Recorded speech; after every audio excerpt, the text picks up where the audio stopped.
23 বছর ধরে ওয়াজ করি, নিজের বাড়িতে যে কবর রাখাইছি ওটা তো না। সবসময় মানুষের বাড়ি যায়। খাইছি নাও?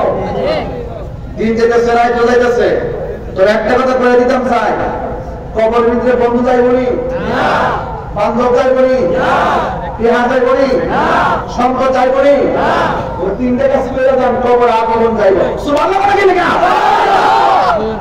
ইজ্জতের দাম করছে, এটা ওই বিচারের ফলাতব্য। আর গুরুস্থান দিচ্ছেন যে হ্যাঁ এটাই বিচারের ফলাতব্য।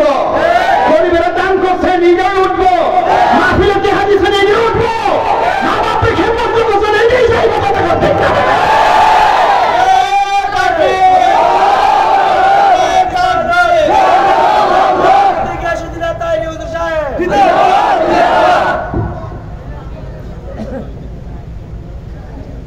সন্তান দায়িত্ব যাবেন, ভালো সন্তান, কুসন্তান দায়িত্ব যাবেন না। ভালো সন্তান দায়িত্ব যাবেন, এই সন্তান যখন দোয়া করবো আকাশের বৃষ্টির মতন এই সওয়াবটা কবরের ভিতরে আপনার মার কবরে ছিল।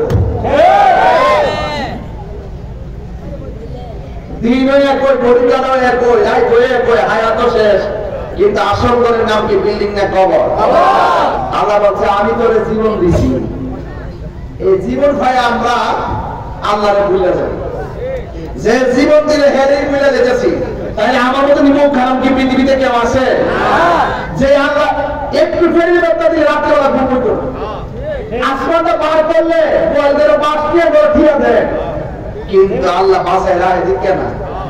একটা করোনা দিয়েছিল লকডাউন, লকডাউন সব ঘরের ভিতরে বাস দিয়া দিয়া রসটা বলে বের দিছে। একটা মিস করে দিছে যে করোনার নাম জীবন, মুরব্বীরা বলছে না গড়টাও লাগবো, আবার এমন একটা রূপ দিব গড়টাকে করবো বাইরে যাবো। রাসেল ব্যাপার এসে না ওখানে ঘরের বাইরে আছে, ডুবে পড়ে যায় বা করবো উপায় নাই, বাইরে যাওয়া লাগবে। বাস দিয়ে ছুটেছে বসা। হ্যাঁ রাসেল ব্যাপার। তবে একটা কথা কয়ে দেওয়া যায়, কবর সাপ আসেনি? আসেনি?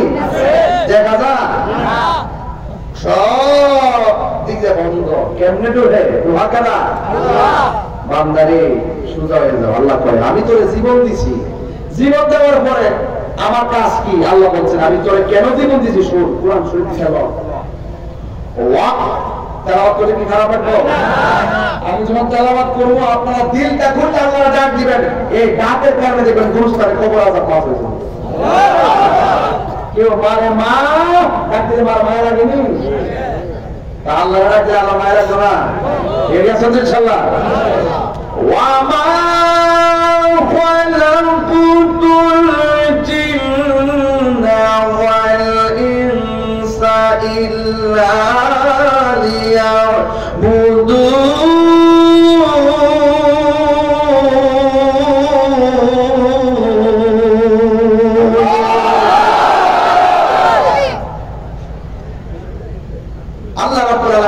আমি মানুষ এবং জিন জাতিকে সৃষ্টি করেছি একমাত্র আমি আল্লাহর গোলামি করার জন্য।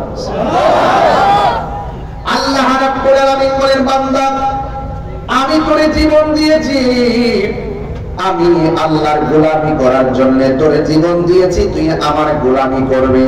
আপনারা জবান করে বলেন সিজদা পাওয়ার মালিক কে? আল্লাহ ছাড়া কি কাউকে সিজদা করা যাবে না? কোন মাজারে গিয়া কি সিজদা করা যাবে না? আমরা কি মাজারে গিয়া সিজদা করি না, জিয়ারত করি? আজকে আমার দেশের অনেক মানুষ আমাদেরকে মিথ্যা অপবাদ দেয়, তাই আমরা মাজারে যাইয়া বলে সিজদা করি, আমরা মাজারে যাইয়া বলে পূজা করি। যারা সুন্নাত তরিকা কবর জিয়ারতকে পূজার সঙ্গে তুলনা করে এরা কোনোদিন মুসলমান হতে পারে না। কথা বলেন পূজা হয় মন্দিরে, মাজার পূজার জায়গা না, মাজার হলো জিয়ারতের জায়গা। কথা বলেন ঠিক কি না? এই জন্য আল্লাহ বলছে আমি তোরে জীবন দিয়েছি, প্রথম কাজটি আমার ইবাদত করবি। আর ইবাদত কবুল হওয়ার জন্য পূর্ব শর্ত হলো আমার নবীর মহব্বত। কথা বলেন ঠিক কি না? এই জন্য আল্লাহ বলছে আমি তোরে জীবন দিয়েছি, কিন্তু আমি আল্লাহ তোর জীবনের বাতি নিবাইয়া দিব।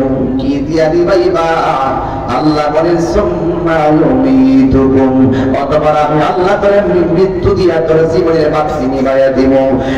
যুবক ভাইয়ের আমার, এখন মনে করছেন মৃত্যু হয়ে গেলে বুঝি সব শেষ? না না, মৃত্যু হলে সব শেষ না। মৃত্যু হলে আনুষ্ঠানিকতা শুরু হবে। দাদার আনুষ্ঠানিকতা যেমন ছিল আপনার আনুষ্ঠানিকতা এমনই হবে, নানার আনুষ্ঠানিকতা যেমন ছিল আপনার আনুষ্ঠানিকতা এমনই হবে, নানির আনুষ্ঠানিকতা যেমন ছিল আপনার আনুষ্ঠানিকতা এমনই হবে, ফুফুরের আনুষ্ঠানিকতা যেমন ছিল আপনার আনুষ্ঠানিকতা এমন হবে। কারণ মরে যাওয়ার পরে সর্বপ্রথম আনুষ্ঠানিকতা হলো একটি সুখ সংবাদ, মোল্লা গ্রামের এমন মিয়া এতটা সময় মারা গেছে। এই এলানটা যেমন হয়েছে মসজিদে, আপনি মারা গিয়ে দেখেন আপনার এলানটা মসজিদে বাধা অপেক্ষা করছে। কতক্ষণ ঠিক কিনা? আপনি মারা যাওয়ার পরে মসজিদে এলান হবে, আপনি মারা যাওয়ার পরে মসজিদ বাজার থেকে কাপড় কেনা হবে, আপনি মারা যাওয়ার পরে বড় গাছের পাতা পাড়া হবে, আপনি মারা যাওয়ার পর আপনার জন্য বড় গরম জল করা হবে, আপনি মারা যাওয়ার পর মসজিদের হাট চলে আসবে, আপনি মারা যাওয়ার পরে আপনাকে 3 বাদ দিয়া কাফনটা পরাইয়া, মহিলা হইয়া 5 কাপড়, পুরুষ হইয়া 3 কাপড়।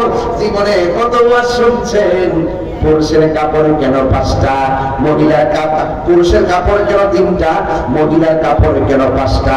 এই কথা দিয়ে কোনো মৌলবীরা কয় না। লাল কাপড় নীল কাপড় এত কাপড় ছিল, সব প্রশ্ন রেখা দিয়া যায়, কেউ দি কয় না এত কাপড় থাকতে সাদা কাপড় দিয়ে আমার লাশটা কেন বাইন্ডিং করা হবে? এই কথা দিয়ে কোনো মৌলবী ওয়াজে কয় না।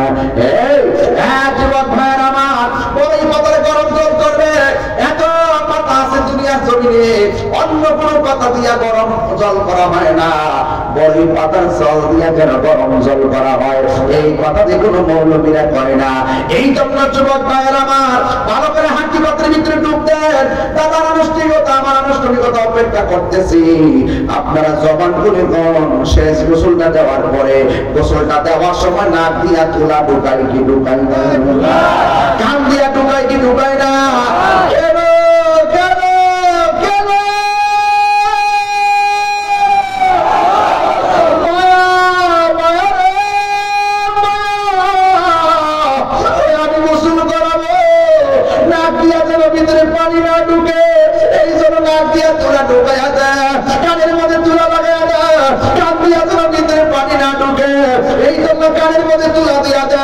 উসুলটা করে পেটের মধ্যে চাপ দিয়া, পায়খানা রাস্তা দিয়া পায়খানা বের হবে, টিস্যু দিয়া তোলা দিয়া গামছা দিয়া পরিষ্কার করে দে।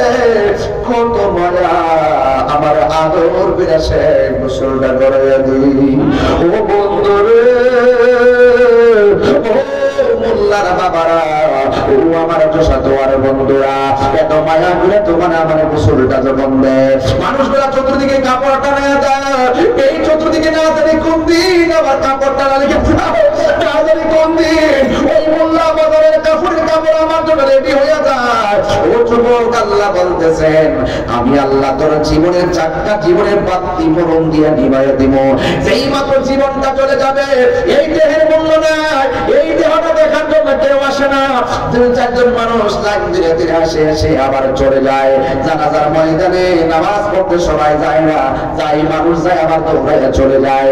এই হলো পৃথিবীর মানুষ। বন্ধু বলো, বান্ধব বলো, চিন্তা থাকলে তোমার মূল্য সব জায়গায় আছে, কিন্তু রূপটা চলে যাওয়ার পর আপনজনরা তাড়াতাড়ি কবর দিয়া দেয়। ভাই পেটটা ফুলে যাবে, ফুলে গেলে লাশে বন্ধ হয়ে যাবে, দৌড়াইয়া তোমার কবরস্থানে নিয়ে ডুবাইয়া দেয়। কবরটাতে দেওয়ার সময় রে বাবা, তোমার যখন কাঁধের মধ্যে করে গুরুস্থানের মধ্যে নিয়ে যাবে, তখন মানুষ তোমার শেষ বিদায় দেওয়ার জন্য গুরুস্থানে নিয়ে যাবে। মানুষ লাইনে লাইনে দাঁড়ায় যাবে, আর একদম দাঁড়ায় বলবে যদি এই লোকটা মারা গেছে, দুনিয়াতে যতদিন ছিল আপনাদের সঙ্গে চলাফেরা করেছে, যদি আপনার কাছে কোনো ভুল বিয়াদবি করে আল্লাহর ওয়াস্তে মাফ করে দিবেন। যদি টাকা পয়সা পাওনা থাকেন, আমরা সন্তান আছে আমরা দিয়ে দিব। এই জন্য যুবক এইভাবে ক্ষমা চাইবে।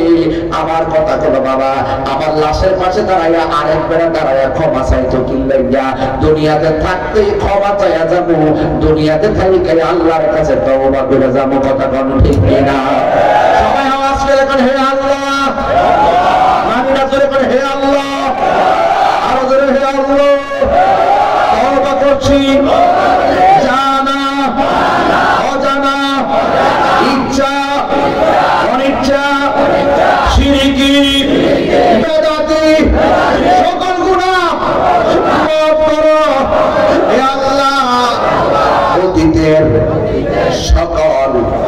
গুনার প্রতি বেজার গইলাম আর জীবনে গুনাহ করব